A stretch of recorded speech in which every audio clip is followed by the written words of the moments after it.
Assalamualaikum warahmatullahi wabarakatuh. Innal hamdalillah nahmaduhu wa nasta'inuhu wa nastaghfiruh wa na'udzu billahi min shururi anfusina wa min sayyiati a'malina. Man yahdihillahu fala mudilla lahu wa man yudlil fala hadiya lahu. Asyhadu an la ilaha illallah wahdahu la syarika lahu wa asyhadu anna Muhammadan 'abduhu wa rasuluh alladzi la nabiyya wa la rasula ba'da. Muslimin dan muslimah yang dirahmati oleh Allah Subhanahu wa taala. Alhamdulillah, Allah Azza wa Jalla masih memberikan nikmat kepada kita di pagi hari ini berupa kesehatan, berupa nikmat iman dan juga nikmat ihsan dan juga nikmat untuk senantiasa memperbaiki kualitas ibadah kita kepada Allah Subhanahu wa taala dengan menuntut ilmu syar'i. Rasulullah sallallahu alaihi wasallam mengatakan, "Man yuridillahu bihi khairan yufaqihu fiddin." Barang siapa yang Allah inginkan atau kehendaki kebaikan ada dalam dirinya, maka Allah Azza wa Jalla akan memahamkan ia akan agama Islam. Dan ketahuilah bahwa Rasulullah sallallahu alaihi wasallam menyimpulkan atau meringkas tentang pengertian agama Islam ini dalam sebuah hadis yang jenengan semuanya sudah hafal. Hadis yang diriwayatkan dari Abu Tamim Aus Ad-Dari radhiyallahu an, beliau mengatakan, ad-dinun nasihah. Agama ini sepenuhnya atau seluruhnya berisi nasihat. Kemudian para sahabat mengatakan, liman ya Rasulullah? Untuk siapa ya Rasulullah nasihat itu? Maka Rasulullah sallallahu alaihi wasallam mengatakan, lillahi wa li kitabihi wa li rasulihi wa li a'immatil muslimina wa 'ammatihim. Bahwasanya nasihat tadi ditujukan untuk Allah Subhanahu wa taala, kemudian dia juga untuk Rasulnya, kemudian sebentar nggih, saya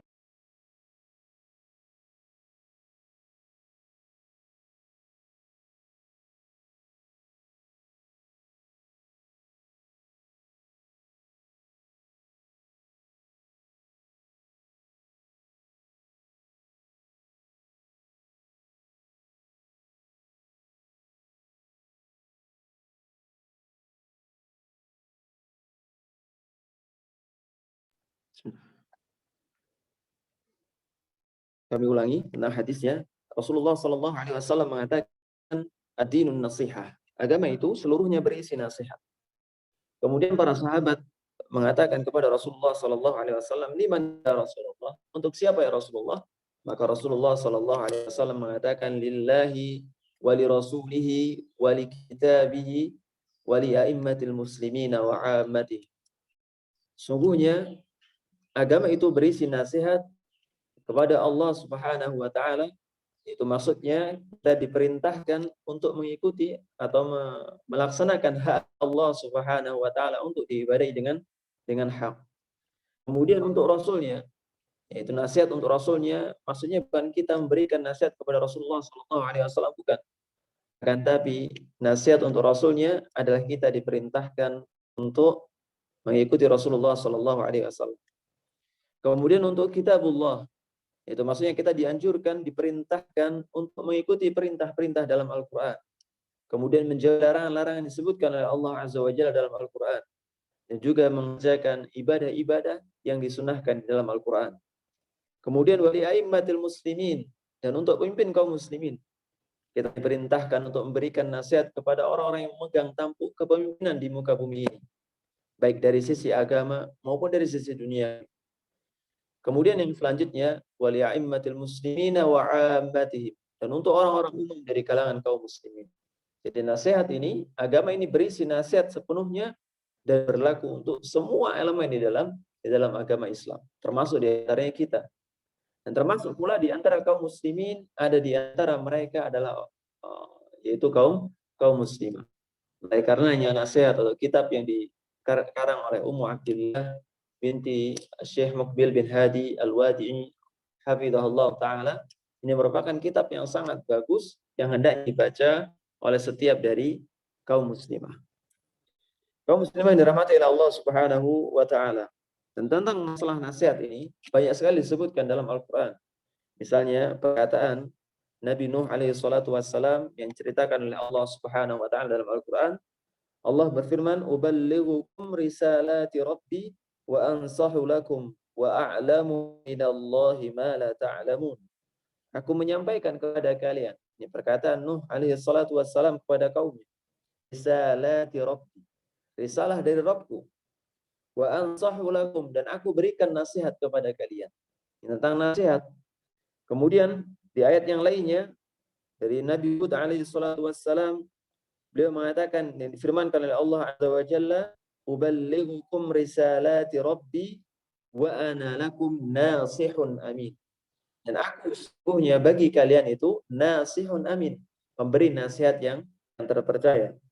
Kemudian disebutkan pula tentang nasihat, kata Nabi Shalih alaihi salatu wassalam, laqad ablaghtukum risalata rabbi wa nasahtu lakum. Dan aku berikan nasihat kepada kalian tentang nasihat. Kemudian ayat selanjutnya surah Al-A'raf ayat 93 dan lain sebagainya. Ala kulli hal, ini menunjukkan bahwasanya agama Islam ini sepenuhnya berisi nasihat. Baik agama Islam dengan pengertian umum, yaitu syariat yang dibawa dari sejak zaman Nabi Adam alaihi salatu wassalam hingga Rasulullah sallallahu alaihi wasallam, kemudian berlangsung hingga hari kiamat. Semuanya agama Islam secara umum ini berisi tentang masalah nasihat. Ataupun pengertian Islam secara khusus, yaitu Islam yang dibawa oleh Rasulullah sallallahu alaihi wasallam, juga semuanya berisi tentang masalah nasihat. Oleh karena ya ikhwati fillah, azani Allah wa iyyakum rahimani wa rahimakumullah, yang akan jenengan dapat di dalam kitab ini adalah nasihat-nasihat kebaikan yang ditujukan bukan hanya kepada kaum muslimin, tapi teruntuk atau terkhusus kepada kaum muslimah. Terlebih penulis kitab ini, yaitu Ummu Abdillah binti Asy-Syaikh Muqbil bin Hadi Al-Wadi'i, hafizahullah ta'ala, ini merupakan seorang wanita. Kalau nasihat dari orang-orang yang sama ngalami, orang-orang yang sama ngerasain, orang-orang yang sama dari kelompok yang sama, ini lebih besar kemungkinan diterima dibandingkan dari kelompok yang lainnya. Ini fitrah dari manusia. Misalnya seorang yang sudah cukup berumur, kita sudah berumur misalnya 40-an tahun. Kemudian ada anak kecil yang memberikan nasihat. Nasihat dari anak kecil kepada orang tua ini terkadang susah sekali diterima. Tapi berbeda halnya dengan konten yang sama, dengan nasihat yang sama, ini ditujukan dari orang yang sepantaran, dari orang yang memiliki kapabilitas yang sama, atau bahkan lebih darinya. Maka kemungkinan nasihat tadi akan lebih mudah diterima dibandingkan yang lainnya. Begitupun dengan kitab ini.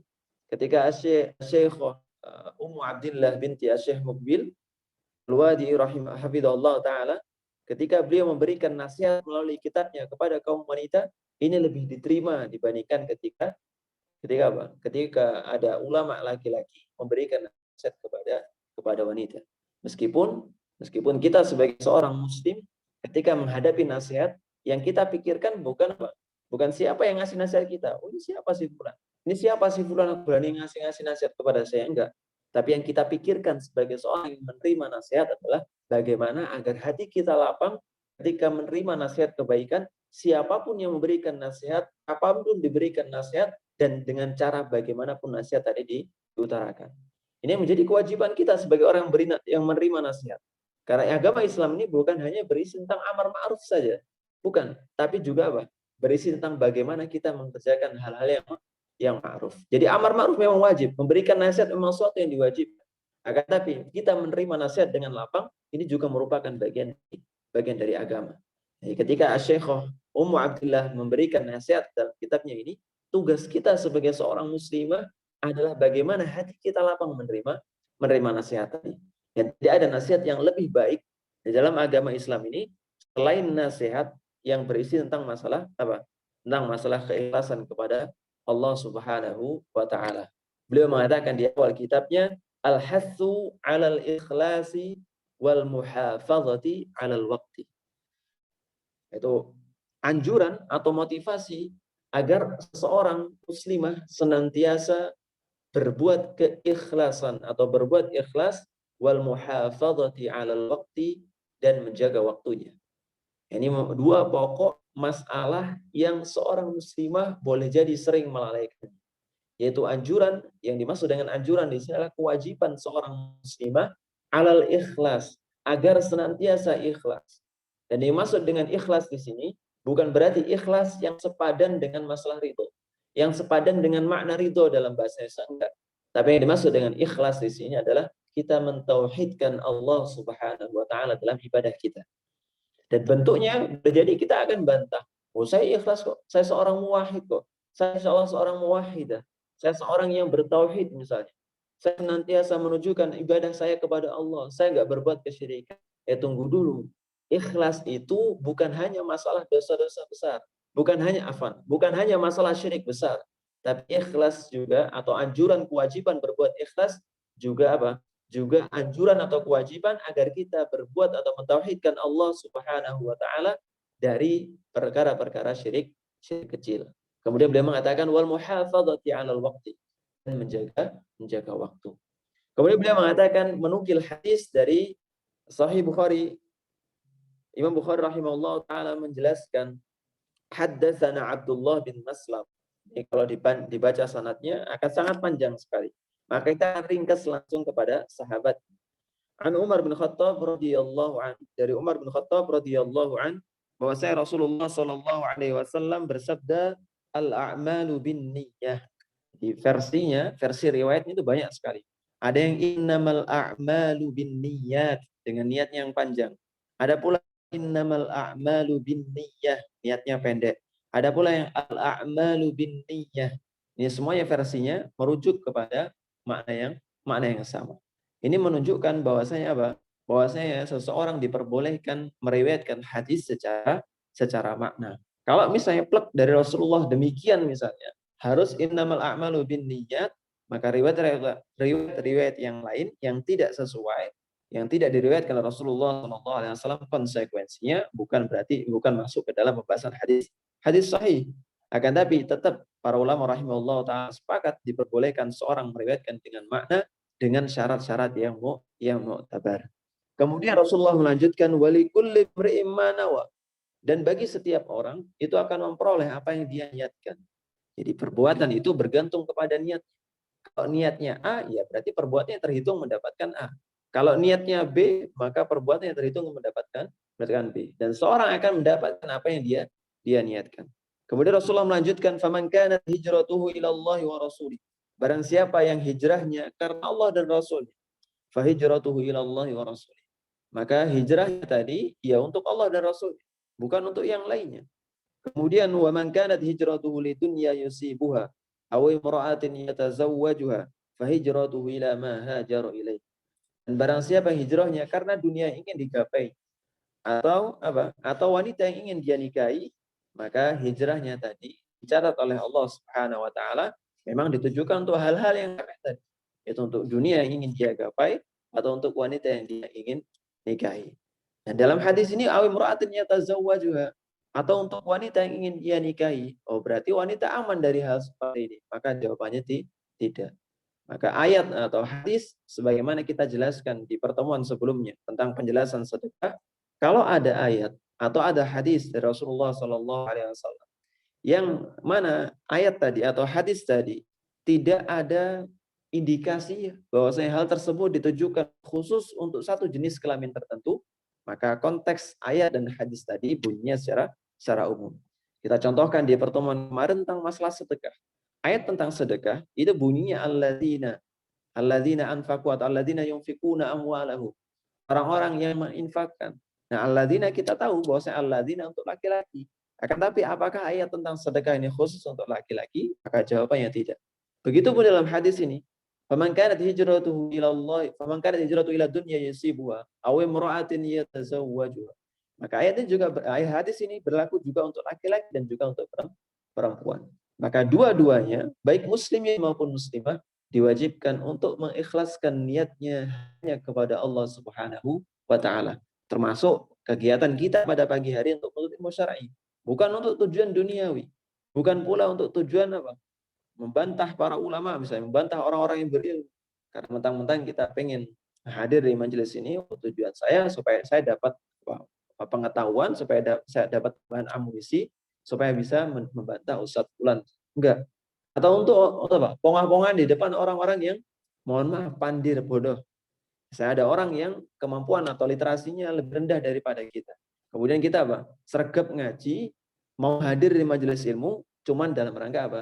Cuman dalam rangka supaya kita bisa sombong di hadapan orang-orang yang tidak berilmu. Enggak sama sekali. Rasulullah Shallallahu Alaihi Wasallam mengatakan, tidaklah seorang menuntut ilmu kemudian dia meniatkan yang seharusnya dia niatkan dari ilmunya tadi untuk mengharap wajah Allah Subhanahu wa taala. Kemudian dia mencari ilmu tadi atau meniatkan untuk menuntut ilmu dengan tujuan salah satu bagian dari duniawi, maka apa? Lam yarih arfal jannah, maka ketahuilah dia tidak akan mencium bau surga. Ikhwati fillah, azani Allah wa iyyakum rahimani wa rahimakumullah. Hendaklah kita kembali mengoreksi niat kita. Sufyan ats-Tsauri rahimahullah taala pernah mengatakan, tidaklah ada sesuatu yang lebih susah aku kendalikan dari diriku, yaitu kecuali perkara niat. Perkara niat ini untuk mengikhlaskan seluruh ibadah kita hanya kepada Allah, ini perkara yang sulit sekali. Perlu untuk untuk usaha keras. Tapi kemudian beliau mengatakan, wa inni usi nafsi wa iyyakunna bitaqwallahi azza wa jalla. Aku berwasiat kepada diriku sendiri dan juga kepada antun semuanya agar bertakwa kepada Allah Subhanahu wa taala. Kemudian ini pelajaran bagi kita, ikhwati billah. Kalau jenengan misalnya memberikan nasihat kepada orang lain, niatkan nasihat tadi tujukan pertama kali untuk diri kita sendiri. Makanya Syekhah Ummu Abdillah mengatakan, wa inni usi nafsi. Beliau menyebutkan dirinya sendiri. Beliau menyebutkan dirinya sendiri. Termasuk Rasulullah Shallallahu Alaihi Wasallam ketika menasihatkan, maka beliau menasihatkan, menunjukkan sesuatu untuk dirinya sendiri terlebih dahulu, kemudian untuk para sahabatnya. Fisirri wal alan, di dalam untuk bertakwa kepada Allah Azza wa Jalla, baik ketika sembunyi-sembunyi maupun terang-terangan. Jadi kewajiban kita bertakwa kepada Allah itu baik dilihat oleh manusia maupun tidak dilihat oleh manusia. Kemudian wa an naj'alal 'amalal khalisan liwajhil karim, liwajhillahil karim. Hendaknya kita menjadikan amalan kita ini ikhlas mengharap wajah Allah Subhanahu wa taala. Wa alla na'mala ayya 'amalin riya'an aw mufakhoratan wa an naltazima bidinina fa innana mas'ulatin amama Allah azza wa jalla. Dan tidaklah kita kaum muslimah, kata beliau hafizahullah taala, beramal dengan suatu amalan untuk apa? Untuk riya, untuk mengharap pujian manusia, untuk mengharapkan hal-hal duniawi yang lainnya, untuk apa? Mendapatkan pujian dari atasan kita, untuk mendapatkan sertifikasi dari manusia, untuk mendapatkan hal-hal yang baik dari manusia. Kita beribadah sekedar itu, maka jawabannya jangan. Beliau mengatakan au mufakharatan, atau berbangga-bangga. Atau berbangga-bangga. Cuman buat bangga-banggaan. Agama kok buat bangga-banggaan. Wa annal tazima bidinina. Dan apa? Beriltizam dengan agama kita. Nah, iltizam ini maksudnya kukuh, istiqomah di atas agama Islam. Makanya dulu kita seringkali mendengar istilah multazim wa multazim. Orang-orang yang berupaya untuk iltizam, untuk menetapi Al-Quran dan juga As-Sunnah. Ini betapa asingnya orang-orang di masa ini dengan apa? Dengan keberadaan pribadi-pribadi yang multazimah, yaitu orang-orang yang lurus berdiri di atas agama Allah Subhanahu wa taala, dan wanita-wanita muslimah yang juga lurus di atas agama Allah Subhanahu wa taala. Fa inna mas'ulatin amama Allah azza wa jalla. Ketahuilah sungguhnya kita ini akan dimintai pertanggungjawaban oleh Allah Subhanahu wa taala. Jangan sudah hafal hadis tentang kullukum ra'in. Setiap dari kalian itu pemimpin, dan setiap pemimpin akan dimintai pertanggungjawaban atas apa yang dipimpinnya. Dan Rasulullah Shallallahu Alaihi Wasallam menyebutkan di bagian akhir dari hadis ini, beliau menyebutkan seorang istri turut bertanggung jawab atas harta yang ditinggalkan oleh suaminya, dan juga anak-anak yang ditinggalkan oleh suaminya di rumahnya. Ini menunjukkan apa? Menunjukkan kewajiban untuk berbuat ikhlas, untuk mentauhidkan Allah Subhanahu wa taala, dan juga iltizam di atas agama Islam ini kewajiban muslimin maupun muslimah. Kemudian beliau menyebutkan hadis dari Sahihain, yaitu Sahih Bukhari dan juga Sahih Muslim. Di hadis Adi bin Hatim, beliau mengatakan Rasulullah Shallallahu Alaihi Wasallam bersabda, ma minkum ahadun illa sayukallimuhu rabbuhu laisa bainahu wa bainahu turjuman. Ketahuilah bahwasanya tidak ada di antara kalian yang mana kecuali akan diajak bicara oleh Allah Subhanahu wa taala kelak di akhirat, laisa bainahu wa bainahu turjuman, dan tidak ada penerjemah atau tidak ada perantara di antara kalian dan juga Rob kalian. Bayangkan kalau kita berhadapan dengan bos kita saja, orang yang memiliki kuasa atas pekerjaan kita di dunia, itu kita gemetarnya luar biasa kalau misalnya kita berbuat kesalahan. Bayangkan kalau misalnya seandainya kelak nanti di akhirat kita dihadapkan di hadapan Rob yang menciptakan kita. Ya, selama di dunia ini kita seringkali maksiati, kemudian kita langsung berhadapan dan bertanggung jawab atas perbuatan kita.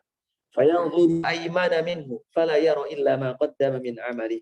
Kemudian dia melihat sebelah kanannya dan tidaklah dia melihat kecuali amalan-amalan yang dia lakukan selama di dunia. Wa yanzuru ash'ama minhu fala yara illa ma qaddam. Dan dia melihat sebelah kirinya dan dia tidak melihat kecuali apa? Kecuali amal-amal yang telah dia lakukan selama di dunia. Wa yanzuru baina yadayhi. Ini amal-amal yang dimaksud adalah amal berupa kemaksiatan. Kemudian fayanzuru baina yadayhi, kemudian dia melihat apa? Di hadapannya fala yara illa an-nar tilqa wajh. Dan tidaklah dia melihat apa? Neraka yang membentang di hadapannya. Oleh karena akhwati fillah azani Allah wa iyyakum rahimani wa rahimakumullah, takutlah kita, bertakwalah kita kepada Allah Subhanahu wa taala. Ingatlah di hari di mana tidak ada naungan kecuali naungan Allah Subhanahu wa taala. Di hari di mana seluruh amalan perbuatan kita akan dimintai pertanggungjawaban. Ingatlah bahwasanya ketika perbuatan kita tidak ikhlas mengharap wajah Allah, kita ini rugi. Kita ini rugi. Sudah susah payah selama di dunia, tapi amalan kita nggak dihargai sama sekali nanti di akhirat. Dan juga misalnya apa? Hanya sekedar berharap balasan yang sedikit sekali di dunia. Kita berharap misalnya pujian dari manusia supaya disebut, oh si fulan solihah dan lain sebagainya. Kalau hanya keinginan demikian, pujian dari manusia sebagaimana kita sering sebutkan, hanya berlangsung berapa menit. Paling dipuji ketika ketemu, udah. Setelah itu apa? Setelah itu selesai. Maka hendaknya dalam amalan kita ini, kita hendaknya berharap sesuatu yang lebih kekal daripada sekedar pujian manusia. Itu apa? Wajah Allah Subhanahu wa ta'ala. Dan ingatlah bagaimana hadis ini begitu menyeramkannya bagi kita. Bagaimana ketika kita dimintai pertanggungjawaban oleh Allah Subhanahu wa taala dan kita mendapati sebelah kanan kita maksiat-maksiat kita, sebelah kiri maksiat kita, kemudian di hadapan kita dipandangkan di hadapan kita apa? Neraka yang hendak menjadi apa? Tempat kembali kita. Na'udzubillah min dzalik. Kemudian Rasulullah melanjutkan fattaqun nar walau fi tamrah. Maka takutlah kalian kepada neraka walau bisyikki tamrah, walaupun dengan apa? Syikki tamrah, dengan satu biji kurma. Syikun ini lebih kecil daripada biji tadi. Lebih kecil daripada biji kurma. Jadi syik ini kalau nggak salah, ini separuh dari kurma. Separuh dari kurma atau pelapis dari pelapis dalam kurma. Maksudnya apa? Kita dianjurkan untuk bersedekah oleh Rasulullah Shallallahu Alaihi Wasallam. Walaupun sedekahnya tadi nilainya cuma sedikit. Yang penting kita ikhlas mengharap wajah Allah Subhanahu Wa Taala. Boleh jadi dengan amalan sedikit tadi, amalan yang kita pandang remeh selama di dunia, justru itu yang menyelamatkan kita dari api neraka. Kemudian beliau mengatakan wa taqwa kalimatun jami'ah. Takwa itu kata yang mengandung mencakup makna yang sangat luas sekali. Fahiya ibaratun an ta'atillah wa ta'ati rasulih. Ini ibarat ungkapan yang digunakan untuk apa? Untuk mengungkapkan ketakwaan kita kepada Allah, ketakwaan kepada Allah dan juga ketaatan kepada Rasulullah SAW. Jadi dimaksud dengan takwa ini ketika seorang menjalankan perintah Allah atau taat kepada Allah dan juga taat kepada Rasulullah SAW. Wallahu azza wa jalla lam yakhluqna abatha. Dan ketahuilah bahwa Allah azza wa jalla ini tidak menciptakan kita sia-sia. Kita hidup di dunia ini bukan untuk foya-foya. Kita hidup di dunia ini bukan untuk apa? Ya wes, yang penting apa? Fakih ada, dunia enggak. Tapi Allah Azza wa Jalla menciptakan kita di dunia ada tujuan yang sangat besar, yang sangat agung. Yang mana tujuan tadi, manfaat tadi kembali kepada kita. Kita beribadah, atau manusia beribadah dari awal sampai akhir, enggak menambah kerajaan Allah sama sekali. Enggak menambah sedikit pun kemuliaan Allah. Kalau kita beribadah semuanya dari awal Nabi Adam sampai akhir kiamat nanti, semuanya manusia beribadah kepada Allah, ini enggak menambah kemuliaan Allah. Sebaliknya, kalau manusia dari awal sampai akhir, kita termasuk diantaranya, bermaksiat kepada Allah seluruhnya, enggak pernah beribadah kepada Allah, enggak mengurangi kemuliaan Allah sama sekali. Oleh karena ikhwati fillah azani Allah ya, yang perlu difahami oleh kita bersama adalah apa? Adalah kita ini diciptakan di muka bumi ini bukan untuk hal yang sia-sia.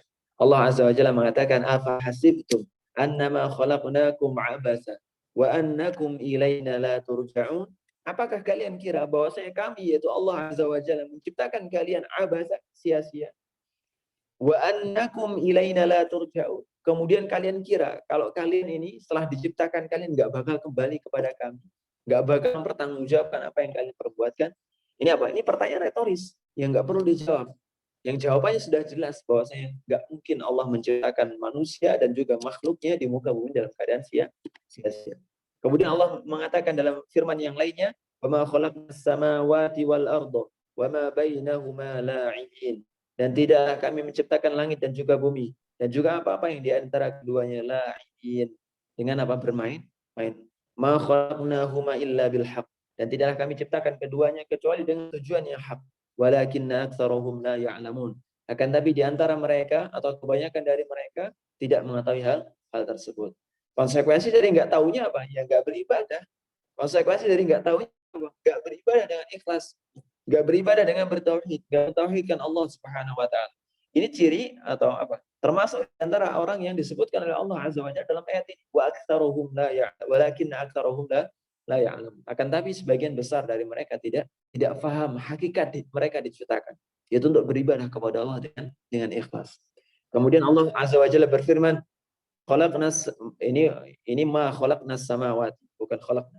Ma khalaqnas samawati wal ardu wa ma bainahuma illa bil haqq wa ajalin musamma. Dan tidaklah kami ciptakan langit dan juga bumi dan juga apa-apa yang ada di antara keduanya illa bil haqq, kecuali dengan tujuan yang hak, wa ajalin musamma, dan ada batas waktunya. Walladzina kafaru amma unziru mu'ridun. Dan orang-orang kafir amma unziru, orang-orang yang kafir terhadap apa yang diberikan peringatan kepada mereka, mu'ridun, mereka berpaling dari hal tersebut.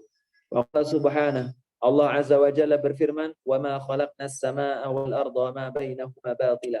Dan tidaklah kami menciptakan langit dan juga bumi, wa ma bainahuma batila, dan apa yang terletak di antara keduanya batila, apa? Batil atau tidak hak. Melainkan apa? Melainkan Allah Azza wa Jalla menciptakan seluruh yang ada di muka bumi ini dan juga alam semesta ini dengan tujuan yang hak, yaitu beribadah kepada Allah Subhanahu wa taala. Bahkan burung sekalipun juga beribadah kepada Allah. Mana dalilnya burung beribadah kepada Allah? Banyak sekali dalil. Di antaranya apa? Di antaranya ketika Rasulullah SAW memerintahkan agar kita semua bertawakal, Rasulullah mengatakan, "Lau annakum tawakkaluna kama tawakkalat thair." Kalau seandainya kalian semua bertawakal haqqa tawakkuli, dengan benar-benar tawakal, sebagaimana tawakalnya seekor burung. Artinya apa? Seekor burung pun juga tawakal, berserah diri kepada Allah Subhanahu wa taala. Bagaimana berserah dirinya burung kepada Allah? Rasulullah melanjutkan, taghdu himafa, yaitu burung tadi keluar dari sarang dalam keadaan lapar, wa taruhu bitanan, dan pulang dalam keadaan perut kenyang. Ini menunjukkan rasa tawakal seekor burung. Tawakal itu merupakan bagian dari ibadah seorang hamba. Kemudian beliau melanjutkan dengan menyebutkan firman Allah Azza wa Jalla, "Wa ma khalaqnas samawati wal arda wa ma bainahuma illa bil haqq." Ini maknanya jelas sama dengan di atas. Wa inna sa'ata la'atiyah. Dan ketahuilah sungguhnya hari kiamat itu akan datang. Fasfah, apa? Fasfah as-safhas jamil, dan apa? Dan berikanlah maaf as-safhal jamil, dengan maaf yang baik. Ini anjuran dari Allah Subhanahu wa taala. Misalnya ketika kita memberikan maaf kepada orang lain, di antara kandungan makna dari ayat ini, ketika memberikan maaf dari orang lain, berikanlah maaf yang baik. Bagaimana maaf yang baik ini? Ya, maaf yang baik ini, jangan bisa baca buku yang sangat bagus tentang masalah akhlak-akhlak yang mulia, karya Dr. Hasan Habanakah, Hasan Al-Habanakah Al-Maidani, hafizahullah ta'ala. Dalamnya beliau menyebutkan bagaimana sifat pemaaf Rasulullah sallallahu alaihi wasallam. Maksudnya sifat pemaaf Rasulullah benar-benar pemaaf yang apa? Yang tanpa batas. Sifat pemaaf Rasulullah sallallahu alaihi wasallam pemaaf yang luar biasa. Pemaaf yang tidak diiringi hal-hal buruk setelah. Pemaaf yang tidak diiringi hal-hal buruk setelahnya. Kadang orang bilang, orang-orang selain Rasulullah SAW biasanya bilang kalau ya udah si fulan sudah saya maafkan, si fulana sudah saya maafkan. Tapi berikutnya diiringi dengan cara apa? Diiringi cara-cara menyebutkan, oh nggak ingat dulu ketika saya ini saya pernah bantu dia begini dan begitu. Terus disebutkan demikian. Padahal sebelumnya apa? Sebelum dia sudah bilang bahwa si fulan sudah saya maafkan, si fulan sudah saya maafkan. Tapi masih sempat-sempatnya dia apa? Dia melakukan apa? Melakukan ghibah misalnya, menggunjing orang lain. Maka ini bukan maaf yang baik. Maka maaf yang baik disebutkan dalam ayat ini oleh Allah Azza wa Jalla, fasfahis safhal jamil, berikanlah maaf kepada mereka dengan pemaafan yang baik. Maka maknanya pemaafan yang tidak diiringi dengan keburukan setelahnya. Pemaafan yang tidak diiringi dengan sifat-sifat buruk setelahnya. Disebut dengan as-safhal jamil. Wa fi hadhihi al-adillah bayanun anna Allah khalaqa as-samawati wal ardh. Dalam dalil-dalil ini, ayat-ayat ini ada penjelasan bahwasanya Allah Azza wa Jalla menciptakan langit dan bumi li ajli iqamatid din wa tauhid. Tujuan utamanya adalah untuk menegakkan agama dan juga apa? Dan juga tauhid, yaitu ikhlas. Ikhlas kepada Allah Subhanahu wa taala. Allah Azza wa Jalla berfirman, "Wa ma umiru illa liya'budullaha mukhlishina lahuddin." Dan tidaklah mereka diciptakan oleh Allah, diperintahkan oleh Allah kecuali untuk apa? Untuk beribadah kepada Allah mukhlishina lahuddin, dengan mengikhlaskan ibadah mereka hanya kepada Allah Subhanahu wa taala. Artinya apa? Bertauhid kepada Allah. Qala ta'ala, Allah berfirman, "Ma khalaqtul jinna wal insa illa liya'budun." Dan tidaklah aku menciptakan jin dan manusia kecuali untuk beribadah kepada aku. Ya. Kita sudah sering menyinggung makna ibadah. Kemudian beliau menyebutkan wal ibadatu fil lughah. Adapun ibadah dalam sisi bahasa al-khudu' wa dhillah.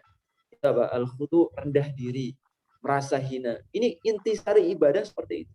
Jadi kalau kita beribadah kepada Allah, mohon ampun kepada Allah, tanpa diiringi perasaan kita ini hina di hadapan Allah, kita apa? Kita belum beribadah secara sempurna.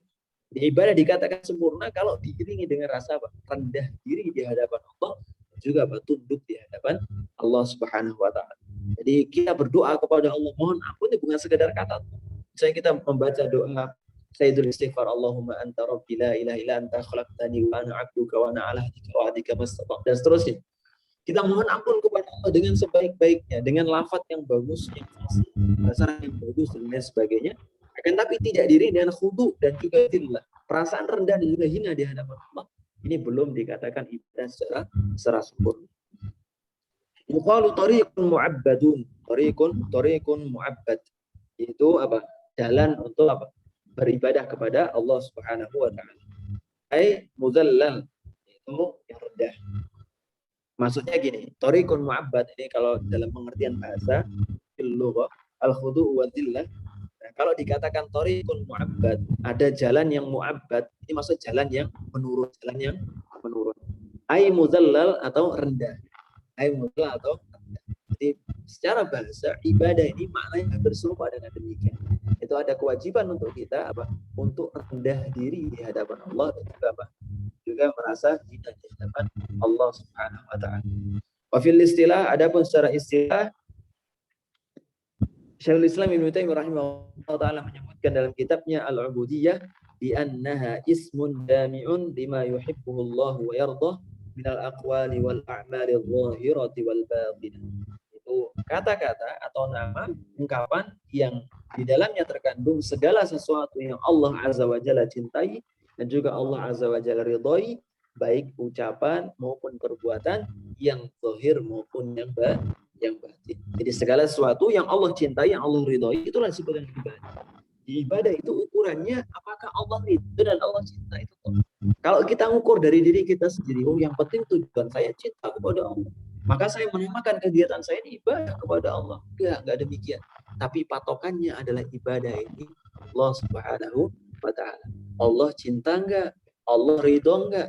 Kalau Allah enggak cinta, Allah enggak ridho, maka kita mau namakan kegiatan kita di ibadah, ibadah. Di antara hal yang membuat Allah tidak cinta dan tidak ridho apa? Yaitu seorang beribadah dengan satu jenis ibadah yang Rasulullah Shallallahu Alaihi Wasallam tidak perintahkan atau tidak contohkan. Yang perbuatan tadi disebut dengan bid'ah. Allah Azza wa Jalla berfirman, "Qul in kuntum tuhibbunallah fattabi'uni." Katakanlah Muhammad kepada umat, kalau kalian cinta kepada Allah, fattabi'uni, ikutilah aku. Siapa? Rasulullah Shallallahu alaihi wasallam. Konsekuensinya apa? Konsekuensi ibadah. Jadi patokannya adalah kecintaan Allah dan keridhaan Allah. Baik dari ucapan maupun dari perbuatan. Jadi jangan apa? Kita harus bentengi apa generasi muda kita ini dari tontonan-tontonan yang ada pada masa sekarang yang apa? Yang melegalkan atau membuka peluang agar apa? Perkataan-perkataan jorok, perbuatan-perbuatan yang sebenarnya tadi dulunya dianggap manusia tabu, dulunya perbuatan dianggap manusia buruk, akhirnya dianggap nggak apa-apa, nggak masalah. Ini urusan pribadi masing-masing orang dan lain sebagainya. Tontonan banyak sekali. Dan influencer-influencernya dia ada di televisi dan lain sebagainya mencontohkan hal demikian. Kita harus apa? Kita harus getol-getolnya untuk menyiarkan kebaikan yang berlawanan dengan keburukan yang mereka tahu. Kemudian yang kedua, Allah berikutnya, Allah Subhanahu wa taala berfirman, "Alladzi khalaqal mauta wal hayata liyabluwakum ayyukum ahsanu amala wa huwal azizul ghafur." Yaitu zat yang menciptakan kematian dan juga kehidupan, liyabluwakum ayyukum ahsanu amala, yaitu untuk menguji di antara kalian manakah yang paling baik amalannya. Wa huwal azizul ghafur, dan dialah Allah zat yang maha perkasa lagi maha mulia lagi maha pengampun. Ini disebutkan Fudail Iyad rahimahullah taala. Ini maksud dengan ahsanu amala adalah apa? Adalah amalan yang paling ikhlas mengharap wajah Allah dan juga paling sesuai dengan perintah Rasulullah sallallahu alaihi wasallam. Kemudian beliau melanjutkan, wa ka'annana khuliqna lid-dunya walil akli wasyurbi walillah. Seolah-olah kita ini rasa diciptakan ini adalah untuk dunia, untuk disibukkan dengan dunia. Enggak. Walil akli, dan untuk makan tok enggak. Wasyurbi, untuk minum tok enggak juga. Walillah, untuk main-main. Jadi kalau isinya kehidupan kita ini cuma untuk makan, untuk minum, kemudian untuk main-main, wes toh, itu apa? Itu sapi, mohon maaf nih, sapi atau binatang lain juga bisa. Di kehidupan kita ini bukan cuma untuk makan dan minum, ada yang lebih besar daripada itu semua. Fanahnu lam nakum bima yuriduhullahu minna. Dan bahkan kita belum apa? Belum menegakkan apa yang Allah inginkan dari kita selama di dunia ini. Bal nuharwilu fi satti. Bahkan kita seolah bergegas untuk apa? Berpaling dari jalan Allah Subhanahu wa taala. Fala tulhinad dunya fa innal umra qasirun jiddan. Wes, kata beliau, fala tulhinad dunya. Jangan sampai dunia ini melalaikan kita. Kalau kita ngerasa sebagaimana perasaan paragraf sebelumnya atau kalimat-kalimat sebelumnya beliau sebutkan tadi, kita ngerasa dunia ini cuma untuk makan, minum, toh, kemudian untuk untuk main-main dan lain sebagainya. Berarti kita belum menegakkan agama Islam sepenuhnya. Bahkan kita seolah bergegas bergegas meninggalkan Islam. Berarti kita mulai dilakukan dunia. Beliau menegaskan falatul hina dunya fa innal umra qasirun jiddan. Sesungguhnya umur itu pendek sekali.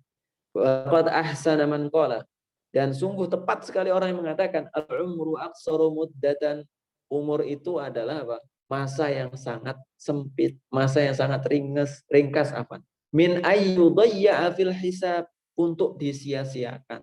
Jadi umur itu sudah singkat, jangan disia-siakan. Fautanimu sa'atih, maka manfaatkanlah tiap detiknya.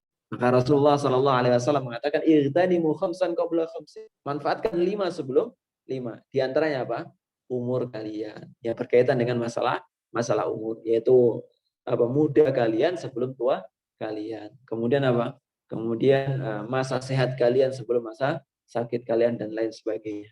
Semua atau beberapa di antara 5 hal tadi berkaitan dengan masalah umur. Maka sekali lagi, manfaatkan benar-benar setiap detiknya, setiap jamnya dan lain sebagainya. Famuruha marras sahab. Melesatnya waktu ini sebagaimana melesatnya anak panah, cepat selesai. Kita nggak nyadar tiba-tiba kita sudah umur 30. Kayaknya baru kemarin kita dibopong ayah kita dipindahkan tidur oleh bunda kita. Kita masih bahkan membahagiakan orang sekitar kita karena kita baru lahir dan lain sebagainya. Tapi tiba-tiba kita sudah berumur 50 tahun. Ini menunjukkan waktu ini berjalan sangat cepat. Balid dunya nafsuha qasiratun jiddan. Begitupun bahkan dunia ini akan sangat pendek sekali. Kalau kita ngerasa 30 tahun pendek, ya berarti begitulah Pak, berlangsungnya waktu di dunia ini. Bayangkan, kita tiba-tiba sudah berlalu selama Pak, 1400-an tahun dari sejak zaman Rasulullah SAW. Allah Azza wa Jalla berfirman, "I'lamu annama al-hayatud dunya la'ibun wa lahwun wa zinatun wa tafakhurun bainakum wa takathurun fil amwali wal aulad." Ketahuilah bahwasanya dunia ini sekedar senda gurau belaka, wa zinatun dan perhiasan, wa tafakhurun dan berbangga-bangga bainakum di antara kalian, wa takathurun dan berbanyak-banyakan, lomba banyak-banyakan fil amwal, lomba banyak-banyakan harta, wal aulad dan banyak-banyakan anak. Ini terhitung sebagai apa? Takatsur fil amwali wal aulad. Berbangga-bangga dengan banyaknya harta dan juga banyaknya anak. Kalau misalnya kita memperbanyak keturunan kita, cuman sekedar apa? Memperbanyak keturunan tapi tidak dididik di atas didikan agama. Jadi kita memperbanyak anak tujuannya supaya karena Rasulullah berbangga-bangga dengan banyaknya umat. Enggak itu toh. Kalau banyaknya umat kemudian enggak punya pedoman tentang masalah agama, ya sudah selesai. Rasulullah enggak bangga dengan itu. Rasulullah bangga itu kalau banyaknya keturunan kita tapi diiringi dengan binaan agama. Itu yang bikin bangga Rasulullah SAW. Jadi jangan salah dipahami. Begitu dengan berbanyaknya apa? Istri-istri misalnya. Ini bukan buat bangga-banggaan. Buat bangga-banggaan. Jadi kalau banyaknya istri kemudian melalaikan dia dari agama Allah, maka ini bukan bangga-banggaan. Sekedar jumlah itu enggak menunjukkan kemuliaan. Sekedar jumlah enggak menunjukkan kemuliaan. Kemuliaan dalam agama Islam tentukan kualitasnya. Kemudian kamatsali ghaisin a'jabal kuffara nabat. Sebagaimana Pak? Dunia ini kata Allah Subhanahu wa taala permisalannya sebagaimana hujan yang turun di muka bumi.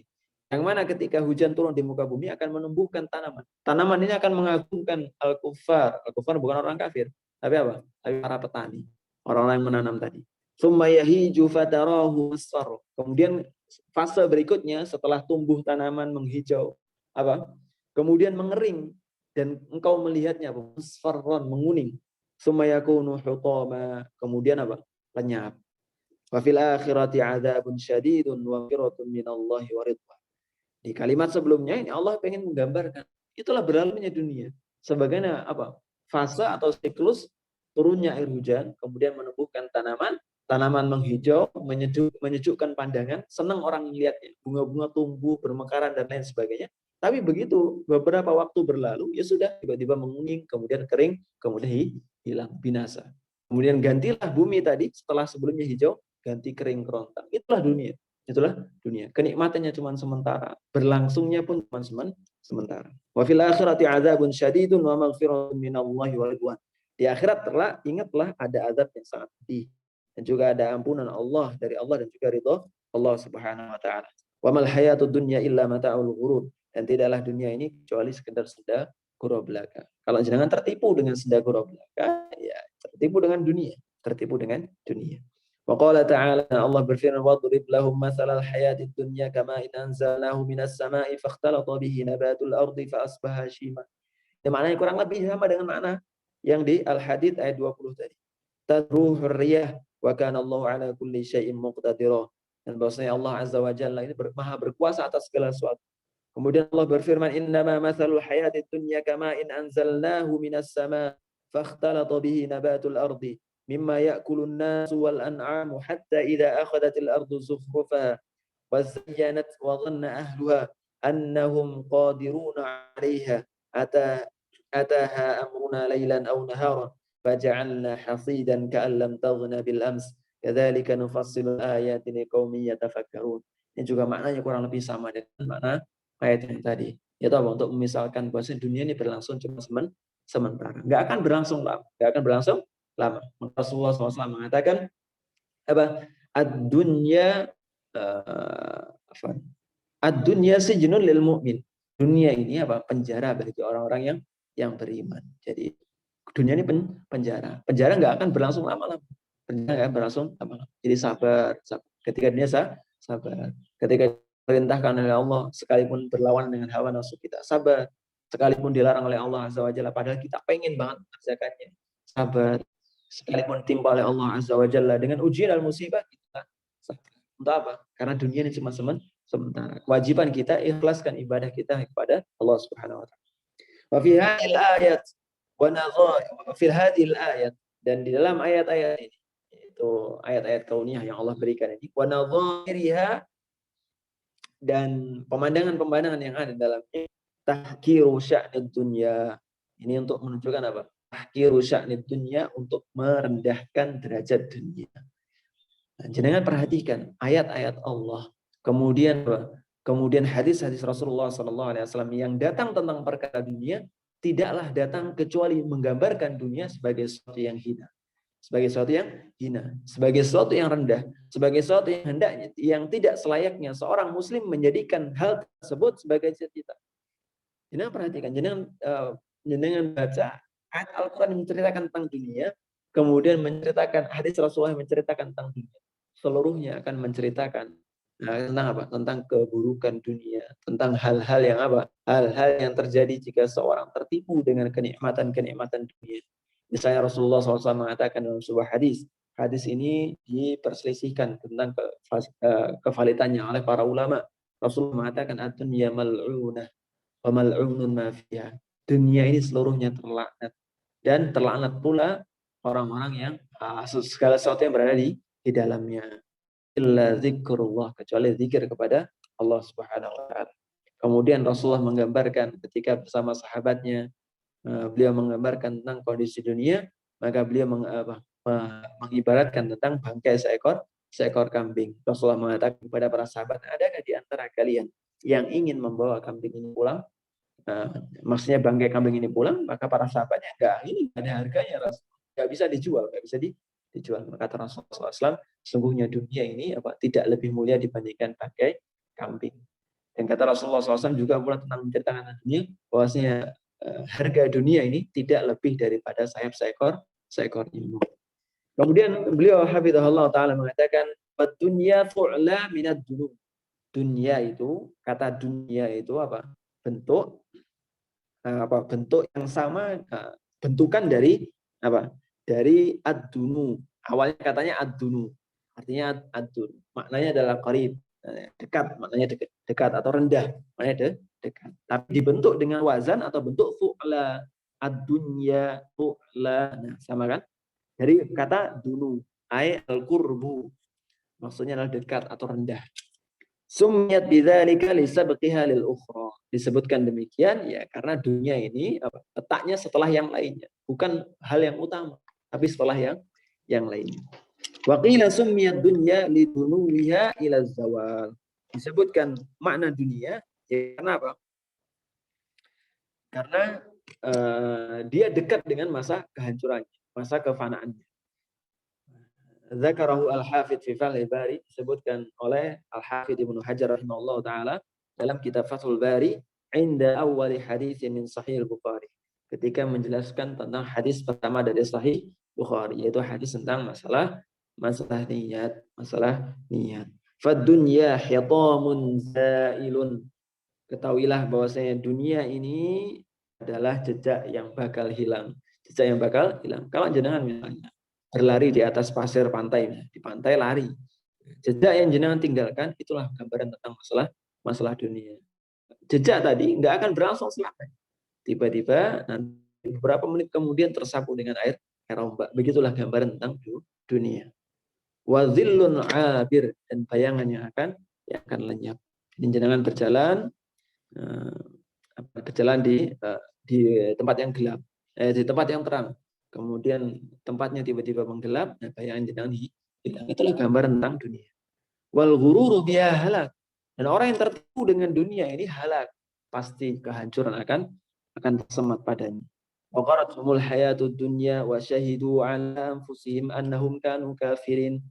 Dan diceritakan orang-orang kafir, dan dunia telah melalaikan mereka atau menipu daya mereka. Gharathumul hayatud dunya wa syahidu ala anfusihim annahum kanu kafirin. Ini cerita orang-orang kafir ketika datang kepada mereka. Rasulullah menceritakan tentang ayat Allah, kemudian menyampaikan hadis, maka mereka apa? Maka mereka dengan pongahnya mengatakan, kami akan bersaksi atas diri kami sendiri nanti di hari kiamat. Rasulullah menceritakan tentang kengerian hari kiamat, maka mereka berani mengatakan, kami akan bersaksi apa? Atas diri kami sendiri. Nggak perlukah kamu, kata mereka, orang kafir. Maka ini jawabannya, wa gharrathumul hayatud dunya. Mereka ini sudah tertipu dengan dunia. Wa syahidu ala anfusihim annahum kanu kafirin.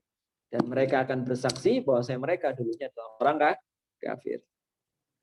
Wasyairu yaqulu, dan seorang penyair pernah mengatakan, hiya dunya yaqulu bimil'i fiha hadari hadari min bashi wa fatki fala yaghrurkum minni tisamun faqawli mudhikun wal fi'lu mubki.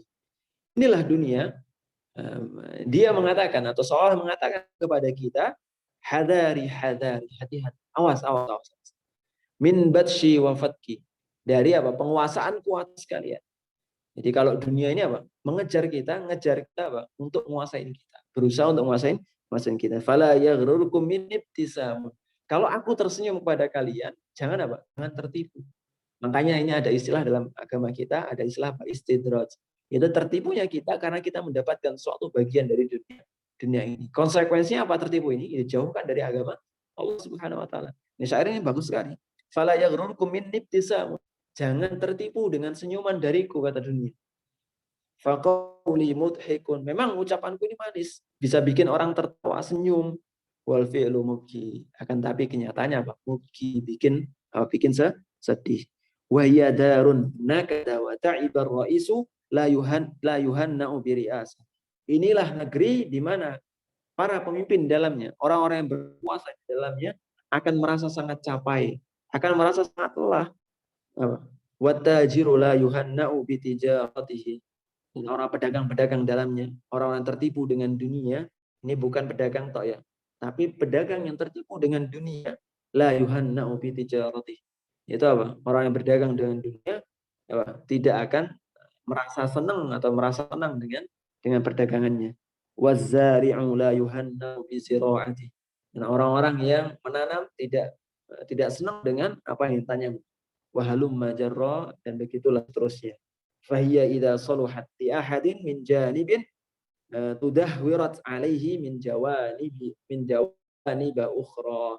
Ya, sekalipun ada misalnya sebagian orang yang cocok dengan dunia ini, tapi sebagian besarnya, kata beliau hafizahullah taala, tudahwirat alaihi min jawaniba ukhra. Kebanyakan yang lainnya akan menyesatkan. Kalau kita ngelihat misalnya orang kaya, amalannya banyak dan lain sebagainya dengan harta mereka, ya boleh jadi kita pengen, nggak apa-apa. Kita iri dengan mereka karena mereka berbuat kebaikan, nggak masalah. Karena perbuatan baik mereka buat kita iri, nggak masalah. Tapi belum tentu ketika kita diberikan dunia bisa sama dengan mereka. Kebanyakan apa? Kebanyakan akan lalai. Nauzubillah min dzalik. Kemudian beliau melanjutkan, fas'adatu fi hadhihi dunya la tatimmu li ahadin. Maka kebahagiaan dunia ini apa? Nggak akan pernah bisa sempurna bagi setiap orang. Jadi kalau di dunia jenengan pengen kebahagiaan sejati, ini nggak bakal dapat. Allah Azza wa Jalla berfirman, laqad khalaqnal insana fi kabad. Kami ini menciptakan manusia fi kabad, dalam keadaan susah payah. Maksudnya dalam keadaan manusia susah payah. Ai fi syiddah, dalam keadaan susah payah. Wa fi sahihan min hadis Abi Qatadah, dalam sahih Bukhari dan sahih Muslim dari hadis diriwayatkan Abu Qatadah radhiyallahu an, bahwa Rasulullah sallallahu alaihi wasallam murra alaihi bi janazah, lewat kepada beliau jenazah, maka beliau mengatakan mustarihun wa mustarahun min. Boleh jadi seseorang di antara kalian mustarih, orang yang apa? Beristirahat, benar-benar istirahat. Wa mustarahun minhu, dan boleh jadi ada di antara kalian mustarahun min, merupakan orang-orang yang apa? Diistirahatkannya orang lain dari keberadaan kalian. Jadi imma kita ini nanti kelak jika menjadi jenazah mustarih, orang yang bisa beristirahat sepenuhnya dari dunia, atau mustarahun minna, yaitu kita ini atau orang lain diistirahatkan dari perbuatan kita. Kita dikenal sebagai orang jahat, kita dikenal sebagai orang yang suka zalim kepada orang lain. Lisan kita mudah mencela orang lain, tangan kita mudah menyakiti orang lain. Dan ketika kita meninggal kelak, boleh jadi kita termasuk mustarahun minna. Yaitu termasuk di antara orang-orang yang orang lainnya diistirahatkan dari perbuatan yang juga lisannya. Makanya Rasulullah mengatakan, al-muslimu man salimal muslimuna min lisani wa yadi. Muslim sejati, muslim yang sempurna, yaitu muslim yang lainnya selamat dari lisan dan juga tangannya. Qalu, maka para sahabat mengatakan, ya Rasulullah, wahai Rasulullah, mal mustarih wal mustarah. Apa yang dimaksud mustarih dan juga mustarah minhu? Maka beliau mengatakan al-abdul mu'minu yastarihu min nas dunya wa adha ila rahmatillah. Itu apa? Yaitu orang-orang mukmin, orang-orang yang beriman ini akan apa? Akan beristirahat dari dunia ini dan juga penyakit-penyakit yang dia terima dari dunia. Yang menuju rahmat Allah Subhanahu wa taala. Jadi kalau kita meninggal sementara kita dalam keadaan semoga kita dalam keadaan apa? Beriman dengan keimanan yang sempurna, dengan keimanan yang baik kepada Allah Subhanahu wa taala, maka nanti kita meninggal dalam keadaan apa? Kita benar-benar istirahat dari penatnya dunia, dari capeknya dunia, min nasabi dunia, dari penatnya dunia. Wal abdul fajiru, adapun orang-orang yang fajir, orang yang gemar berbuat maksiat, yastarihu minhul ibadu wal bilad wasyajaru wad dawab. Maka sebaliknya orang-orang lainlah atau pohon-pohonan lah atau hewan-hewan ternak lah yang justru beristirahat dari jenis orang yang seperti ini. Ikhwati fillah azani Allah wa iyyakum rahimani wa rahimakumullah. Sedikit lagi kita lanjutkan. Kemudian di antara doa Nabi sallallahu alaihi wasallam yaitu beliau membaca doa wa as'aluka bardal aishi ba'dal maut. Ya Allah, kami mohon kepada Engkau bardal aishi, kehidupan yang menyenangkan, kehidupan yang menyejukkan ba'dal maut, setelah kematian. Rasulullah nggak minta tambahan harta di dunia. Rasulullah nggak minta ketenangan ketika di dunia. Tapi Rasulullah nggak minta ketenangan, maksudnya ketenangan dalam hal berlebihnya kehidupan beliau, enggak. Tapi Rasulullah justru meminta kesejukan kehidupan ketika setelah kematian. Oleh karena ikhwati fillah azani Allah wa iyyakum rahimani wa rahimakumullah, jangan sampai kita tertipu dengan dunia ini. Kita diciptakan oleh Allah azza wa jalla dunia ini untuk apa? Untuk ikhlas mentauhidkan Allah Subhanahu wa taala.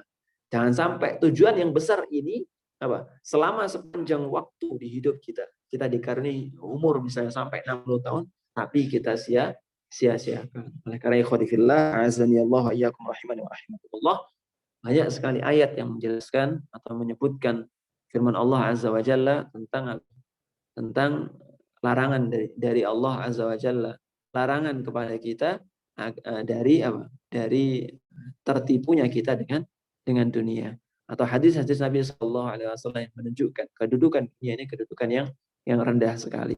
Jangan sampai dunia ini menempati posisi pertama kita, posisi pertama cita-cita kita. Makanya Rasulullah Shallallahu Alaihi Wasallam pernah berdoa juga dengan doa wala taj'alid dunya akbaru hammina. Janganlah engkau wahai Allah jadikan dunia ini akbaru hammina, cita-cita terbesar kami. Kalau cita-cita terbesar kita urusan dunia, ketahuilah kita belum memahami hakikat kita diciptakan. Maksudnya hakikat kita diciptakan untuk buat keikhlasan kepada Allah Subhanahu wa taala. Loh, saya sudah punya dunia. Maka jawabannya ya gunakan dunia tadi untuk apa? Untuk berbuat ketaatan kepada Allah, untuk beribadah kepada Allah dengan ikhlas.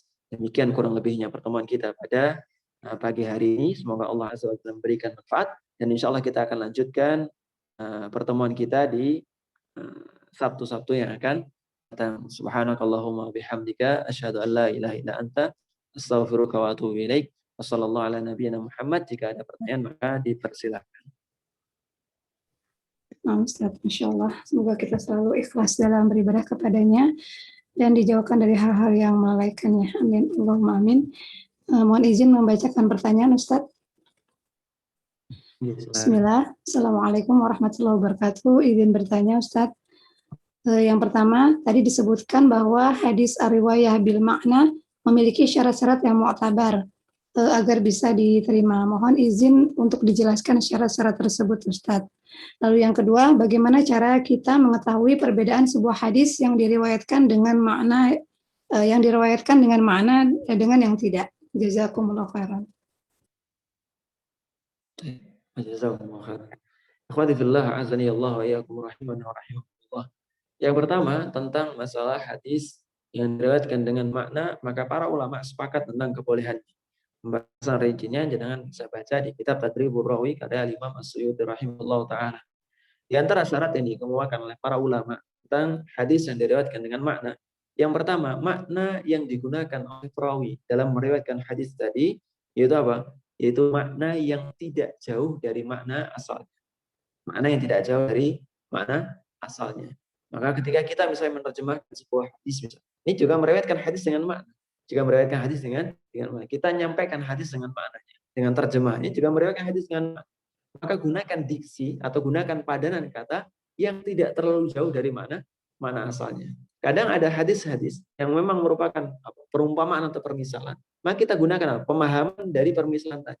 Jangan diartikan di bahasa Indonesia dengan permisalan yang jauh atau dengan makna yang literally dengan sama dengan makna bahasa Arab aslinya diterjemahkan dengan Google Translate, ya udah itu berarti makna hadisnya. Enggak. Di syarat yang pertama tidak terlalu jauh dari sisi bahasa. Yang kedua, seorang ulama, ini kalau dalam ilmu riwayah, kalau tadi dalam menerjemahkan. Yang kedua, kalau dalam ilmu riwayah, seorang meriwayatkan hadis dengan makna dipersyaratkan orang yang paham tentang masalah hadis.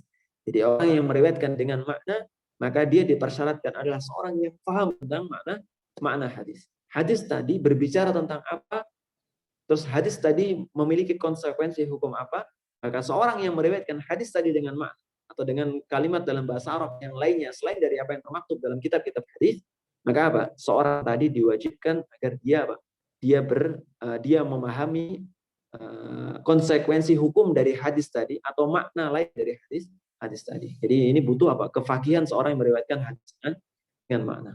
Kemudian syarat yang ketiga adalah ketika seseorang meriwayatkan hadis tadi dengan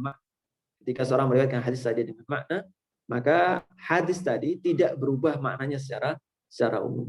Ini termasuk di antara penggunaan diksi yang tepat.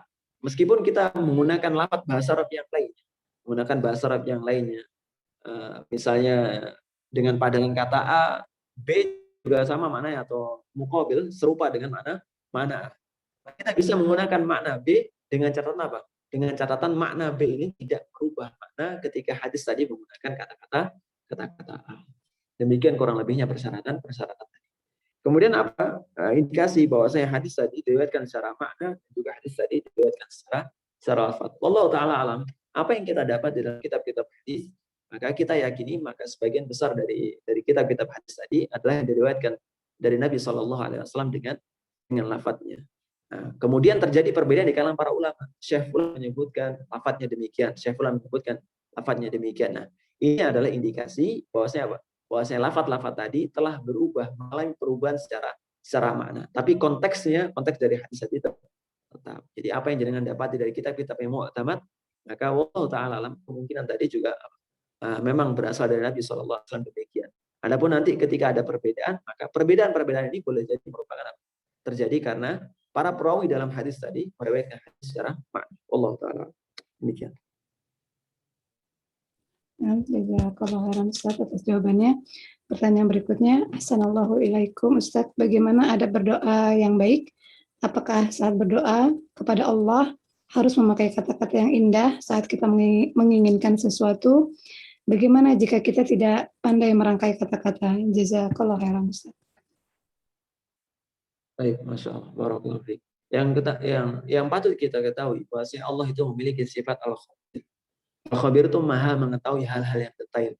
Maha mengetahui hal yang detail. Al-latif, maha lembut, maha mengetahui sesuatu yang lembut, sesuatu yang mungkin yang orang-orang atau makhluknya tidak akan bakal tahu.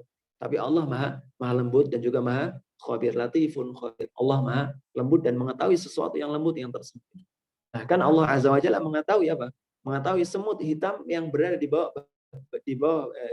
balik batu hitam di kegelapan malam. Allah Azza wa Jalla tahu.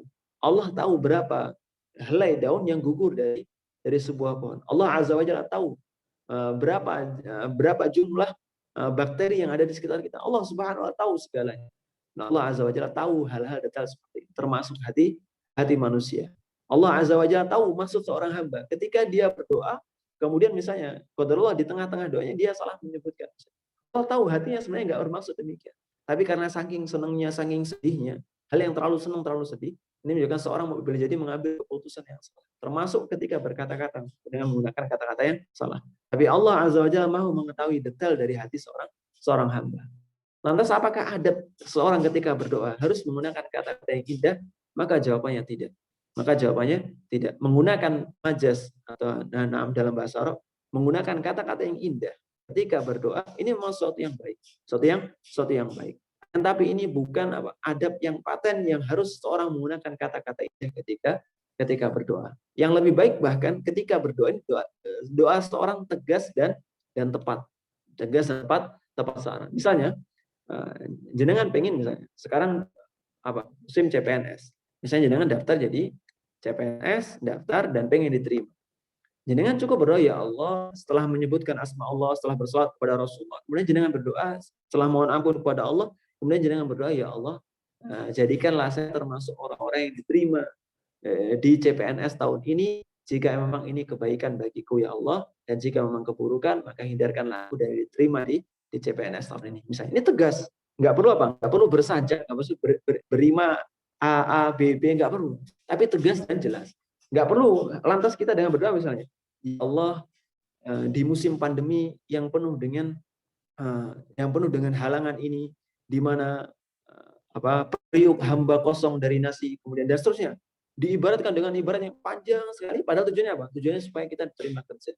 Maka lebih baik doa yang tegas dan tepat sasaran, tegas dan tepat sasaran. Demikian kurang lebihnya Allah. Adapun adab doa yang lainnya, misalnya kita bersuara, kita menyebut nama Allah, asma Allah yang memang sesuai dengan kondisi kita, permintaan kita. Misalnya kita meminta kepada Allah rezeki, kita menyebut nama Allah Ar-Razzaq. Kita puji-puji nama Allah dengan nama Ar-Razzaq. Misalnya jenengan saja, misalnya kita saja. Kalau misalnya minta ke bos kita, atau minta ke siapa? Minta ke suami kita, misalnya tentang misalnya pengen dibelikan skincare, Mas mau beliin skincare. Tapi pujian yang pertama kita lontarkan kepada dia adalah pujian yang berkaitan dengan apa? Supaya permintaan kita terkabul dengannya. Yaitu dengan cara apa? Oh Mas, sama ini kok orangnya baik banget ya. Kok pemurah sekali dengan harta. Boy aku dibeliin skincare. Itu. Nah begitupun terlebih-lebih kita kepada Allah Subhanahu Wa Taala. Ketika kita pengen minta rezeki, ya sebut nama Allah Azza wa Jalla. Ini di antara adab berdoa. Sebut nama Allah yang berkaitan dengan rezeki. Allah Azza wa Jalla mengatakan walillahil asmaul husna fad'uhu biha. Allah memiliki asma-asma yang baik. Fad'uhu biha, dan berdoalah kepada Allah dengan asma-asma tadi. Itu yang pertama. Adab yang kedua diucapkan dengan diri. Pernah suatu kita para sahabat ridwanullah alaihim ajma'in safar bersama Rasulullah sallallahu alaihi wasallam. Kemudian para sahabat ini berdoa kepada Allah, menyebut nama Allah dengan suara yang keras. Maka Rasulullah Shallallahu Alaihi Wasallam menegur mereka dengan mengatakan yang kurang lebih artinya, beliau mengatakan, ketahuilah sungguh yang zat yang kalian sebut, yang kalian munajat kepadanya, inilah zat yang tidak tuli, zat yang tidak tuli. Maka sebutlah dengan cara apa? Dengan cara melirihkan suara, memelankan suara dan tidak meninggikannya. Ya adab yang kedua. Adab yang ketiga, yaitu adab yang baik dalam berdoa adalah apa? Kita berpenampilan baik ketika berdoa. Meskipun ketika kita misalnya di sawah, ngapunten, bukan berarti di sawah penampilan yang buruk, enggak. Tapi di sawah dalam keadaan misalnya baju masih kotor dan lain sebagainya, apa kita boleh berdoa? Jawabannya di mana-mana.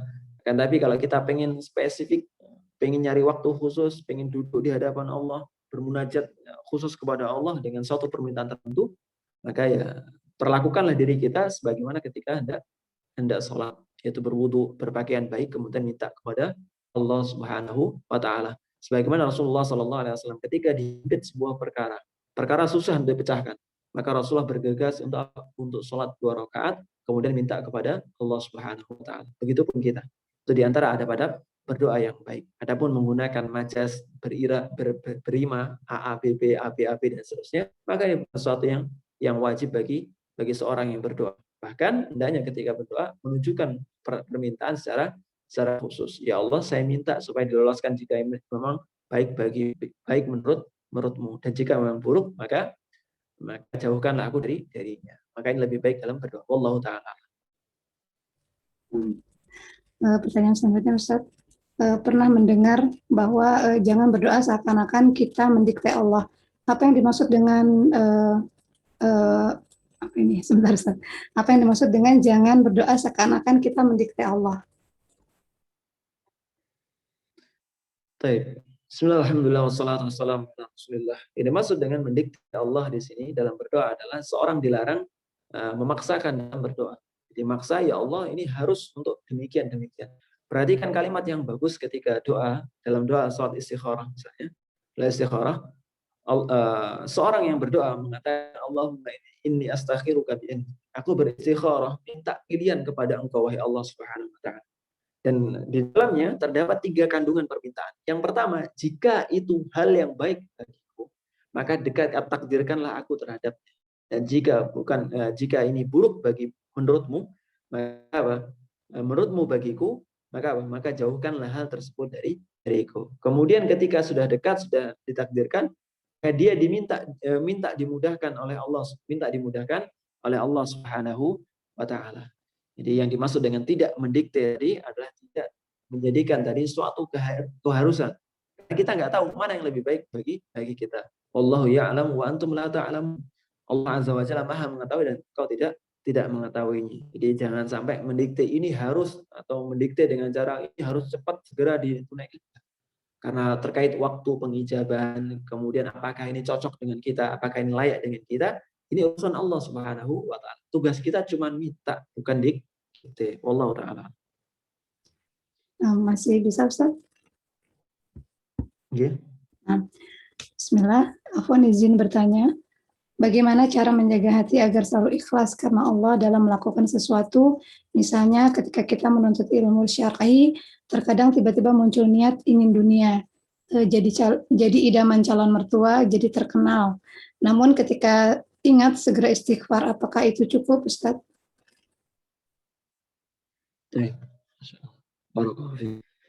Bismillah, alhamdulillah, wassalatu wassalamu ala rasulillah. Ikhwati fillah, sungguhnya perkara niat tadi, sebagaimana kita sebutkan perkataan Sufyan ats-Tsauri rahimahullah taala, ma'alajtu syai'an ashadda min niyyati. Tidaklah aku menemukan sesuatu yang lebih susah bagi hatiku kecuali urusan niatku. Jadi niat seorang hamba ketika beribadah kepada Allah Subhanahu wa taala ini Ini seringkali berubah-ubah. Maka Rasulullah Shallallahu alaihi wasallam ketika mencontohkan tentang perkara syirik kecil yaitu riya, beliau mencontohkan seorang yang sholat. Di awal sholatnya dia ikhlas mengharap wajah Allah Subhanahu wa taala. Kemudian Rasulullah mengatakan fayuzayyinu sholatahu. Kemudian dia menghias-hiasi sholat. Ini artinya niatnya berubah padahal di awalnya baik. Niatnya berubah padahal di awalnya sudah mengharap wajah Allah. Tapi tiba-tiba di tengah diperbaiki sholatnya, hanya sekedar misalnya ada si fulan lewat, kita pengen tampil baik di hadapan fulan atau fulana. Ini niat-niat yang tidak baik. Maka kewajiban bagi seorang hamba ketika niat ini muncul, hendaknya dia berusaha menepisnya dengan mengucapkan istighfar, mengharap wajah Allah Subhanahu wa taala, kemudian mengingat-ingat bahwasanya pahala bahwasanya orang yang berbuat riya maka amalnya akan sia-sia. Sebagaimana penjelasan para ulama, ketika amalan riya ini atau ketika riya ini muncul di tengah amalan seorang hamba, ketika riya tiba-tiba muncul di tengah seorang hamba, maka tidak serta-merta ibadahnya tadi ditolak oleh Allah Subhanahu wa taala. Kecuali kalau dia tidak berusaha menepis amalan ibadah yang berlangsung secara terikat. Misalnya, ada 2 jenis ibadah. Ini nampaknya sudah pernah kita bahas. Ada 2 jenis ibadah. Yang pertama ibadah yang saling terkait antara awal dan akhir. Saya sholat. Dari takbiratul ihram sampai salam saling terkait. Seorang di awalnya ikhlas mengharap wajah Allah. Kemudian tengah-tengahnya dia berbuat riya. Atau hatinya tiba-tiba, saya pengen perpanjang sholat saya. Karena ada bapak saya di samping saya. Ada ibu saya di samping saya. Saya pengen disebut sebagai anak yang soleh. Misalnya. Kemudian kalau dia nggak berusaha untuk menepis perasaan seperti ini sampai akhirnya, maka seluruh amalnya dari awal sampai akhir dia tidak diterima oleh Allah Subhanahu wa taala. Berbeda kalau misalnya tentang sedekah. Sedekah ini amalan yang terputus-putus antara satu bagian dengan bagian yang lain. Misal seorang bersedekah 25.000, ikhlas mengharap wajah Allah. Tapi ngelihat orang dekatnya masukin ke omplong kok 50.000, akhirnya dia panas. Tambahin 75.000. Yang 25.000 ikhlas dia, tapi yang 75.000 aduh nambahin 75.000, enggak ikhlas. Tapi sekadar untuk berbangga di hadapan manusia. Maka yang 75.000 tadi tidak diterima oleh Allah, akan tapi yang 25.000 tadi diterima oleh Allah Subhanahu wa taala. Begitupun amal ibadah yang lain, dikiaskan dengan amal ibadah yang lainnya. Ketika seorang berupaya untuk menepis riya yang muncul di tengah-tengah amalan seorang hamba atau di tengah-tengah dirinya beramal tadi, maka dia insya Allah taala tidak berdosa. Adapun kalau tidak berusaha menepis, maka berdosa. Bagaimana cara menepisnya? Apakah cukup dengan istighfar? Nah, insya Allah taala cukup dengan istighfar, kemudian meminta perlindungan kepada Allah Azza wa Jalla dari dari gangguan syaitan, kemudian dari perbuatan riya, sum'ah dan lain sebagainya. Kemudian sebentar.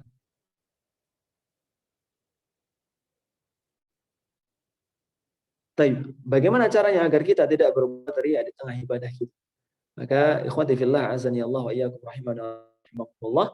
Yang pertama yang nggak bosan kita akan sebut agar kita bisa berusaha maksimal ketika beribadah kepada Allah Subhanahu wa taala adalah minta tolong kepada Allah Subhanahu wa taala. Inilah pentingnya di setiap amalan ibadah kita. Di awal ibadah misalnya membaca Al-Qur'an, kemudian kemudian salat. Di awal-awal selalu apa? Ada anjuran untuk membaca ta'awudz atau meminta perlindungan kepada Allah Subhanahu wa taala dari gangguan syaitan. Karena seorang berbuat riya, ya dibisik oleh syaitan. Oh, kamu itu berharap demikian aja, ini lebih enak. Oh, kamu itu kalau misalnya menuntut ilmu terus ini, kalau ngafalin kitab ini, maka insya Allah taala kamu akan mendapatkan pujian dari si fulan misalnya. Atau mendapatkan pujian dari ayahmu dan seterusnya.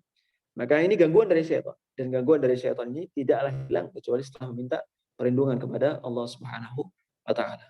Kemudian yang kedua, hendaknya kita mengingat-ingat bahwasanya pahala amalan kita ini bergantung dari kondisi hati kita, kondisi niat kita. Kalau niat kita baik, maka pahala kebaikan dari amalan tadi akan kita dapatkan. Sebaliknya, kalau niat kita buruk, maka pahala kebaikan yang dijanjikan oleh Allah Azza wa Jalla atau Rasulullah Shallallahu Alaihi Wasallam tadi tidak akan kita dapatkan. Itu yang kedua. Yang ketiga, kita ingat-ingat bahwasanya keburukan bagi orang yang berbuat riya atau tidak ikhlas dalam ibadahnya. Rasulullah Shallallahu Alaihi Wasallam menyebutkan dalam satu hadis tadi, orang yang menuntut ilmu yang seharusnya ditujukan untuk mengharap wajah Allah, kemudian dia tidak mencari ilmu kecuali untuk menuntut duniawi atau suatu hal dari dunia, baik kedudukan, jabatan, pujian, harta dan seterusnya, maka miyarih arfal jannah, dia tidak akan mencium bau surga. Kata Syekh bin Baz rahimahullah taala ketika menjelaskan hadis ini, beliau mengatakan la yadkhulunal jannah, mereka ini diancam oleh Allah untuk tidak masuk surga. Ini ancaman yang keras ya. Ancaman yang keras. Bagaimana akhiran kita nanti di akhir sisa surga sama neraka. Kalau kita nggak ke surga ya ke neraka. Maka jangan sampai kita mengorbankan akhiran hidup kita yang kekal nanti di akhirat hanya sekedar untuk pujian manusia yang enggak seberapa, hanya sekedar dunia yang cuman seberapa. Kita pengen nyari ilmu cuman untuk apa? Supaya nanti jadi ustadz, kemudian dikasih manusia harta dan sebagainya. Ini tujuan dunia. Ini tujuan dunia. Jangan sampai ada dalam benak kita, dalam hati kita perasaan demikian. Kurang lebihnya itu 3 hal yang bisa menghindarkan kita dari perbuatan riya. Wallahu ta'ala. Nah, insya Allah ini pertanyaan terakhir, Ustaz. Izin bertanya, Ustaz, apakah kita boleh tidak ikhlas dengan akhlak suami yang buruk? Misalnya suami berkata kasar dan memaki. Apakah jika kita melawan itu bagian dari tidak menerima takdir Allah? Dan bagaimana kita memupuk keikhlasan agar kita selalu ingin mendoakan orang yang sudah menyakiti kita? Jazakallahu khairan, Ustaz. Jazakallahu khairan. Barakallahu fiikum. Ikhwati fillah, azani Allah wa iyyakum rahimakumullah. Kelas yang kita bahas di pertemuan kali ini adalah mencakup tentang mengesahkan Allah Azza wa Jalla dalam perkara tauhid. Boleh jadi termasuk di dalamnya adalah termasuk kesabaran. Sabarnya seseorang ini memang harus ikhlas. Sabarnya seseorang harus ikhlas. Tapi yang dimaksud dengan ikhlas dalam bahasan kita adalah apa? Adalah mentauhidkan Allah Subhanahu wa taala. Jadi kalau yang pertanyaan penanya tadi mungkin berkaitan tentang masalah ridho dan sabar. Apakah kita harus sabar dengan gangguan disebabkan oleh orang lain, bahkan oleh orang terdekat kita, misalnya suami kita yang berakhlak buruk dan lain sebagainya. Maka ikhwati fillah, azani Allah wa iyyakum rahimakumullah, ketahuilah di dalam kesabaran itu, kesabaran seorang hamba ketika menerima hal-hal yang buruk yang menimpa dirinya, ini terdapat kebaikan. Yang terdapat kebaikan. Namun langkah selanjutnya yang bakal dia ambil setelah dia sabar dalam menerima kebaikan, maka apa? Maka ini hal yang lainnya. Enggak ada kaitannya dengan apakah dia sabar atau tidak dengan celaan suami, dengan akhlak suami dan lain sebagainya. Jadi sabar dengan akhlak suami, dengan celaan suami, dengan cara apa?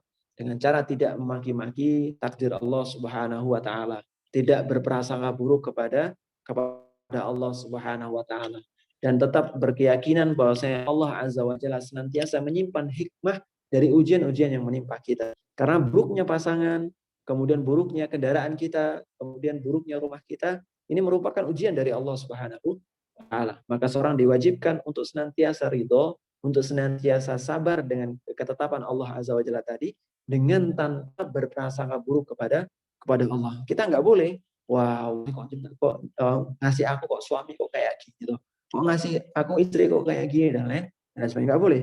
Tapi kita tetap minta kepada Allah Subhanahu wa taala. Kita hendaknya minta kepada Allah Subhanahu wa taala semoga suami kita diperbaiki akhlaknya, semoga kita sabar dalam menahan gangguan dan lain sebagainya. Wallahu taala alam.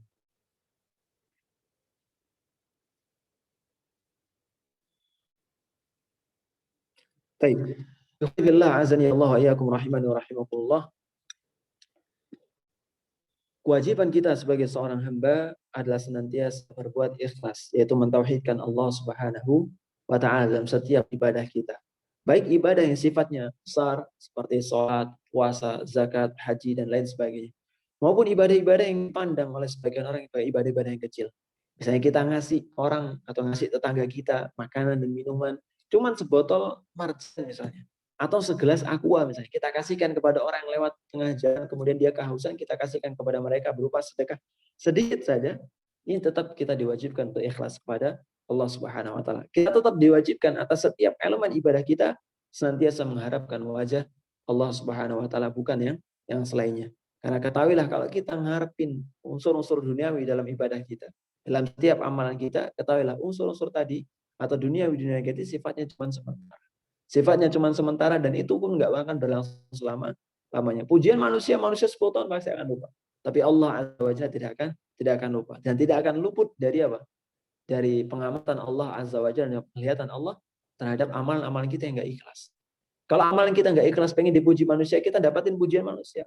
Paling cuma berlangsung berapa tahun. Setelah itu apa?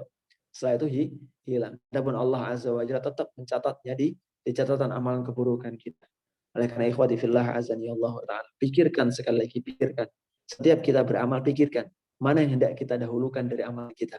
Allah kah yang memang kita diharuskan beribadah dengan ikhlas kepadanya, ataukah manusia yang apa? Yang cuma berlangsung pujiannya hanya sementara. Demikian kurang lebihnya kajian kita pada siang hari ini. Semoga Allah Azza wa Jalla memberikan keberkahan kepada kita semuanya dan juga keberkahan ilmu dan amal.